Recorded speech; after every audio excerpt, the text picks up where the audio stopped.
অন্তবন্ত ইমে দেহা নিত্য সপ্তাহ শরীরিণ অনাশীর্ণঃ প্রমেয়স্য তস্মাৎ উদ্ধুশ্যব ভারত অয়েনং বেত্তি হন্তারং অশ্চৈনং মন্যতে হতম উভৌ তৌ ন বিজানীত ন্যায়ং হন্তি ন অহন্যতে ন জায়তে ম্রিয়তে কদাচিন ন্যায়ং ভূতবা ভবিতা বা ন ভূয়ঃ অজ নিত্যঃ শাশ্বতহয়ং পুরাণো ন হন্যতে হন্যমানে শরীরে।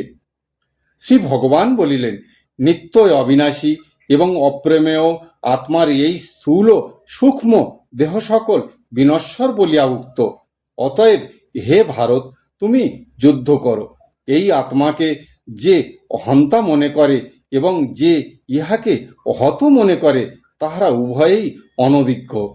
এই আত্মা নিজেও হনন করেন না, অন্য কর্তৃক হত হন না। আত্মা কখনো জন্মগ্রহণ করেন না বা মরেন না, অথবা উৎপন্ন হয়েই নাই এবং হইবেও না। ইনি জন্মরহিত, নিত্য, ক্ষয়রহিত ও পরিণাম শূন্য। অতএব শরীরের বিনাশ হইলেও ইনি বিনষ্ট হন না। রাধে রাধে।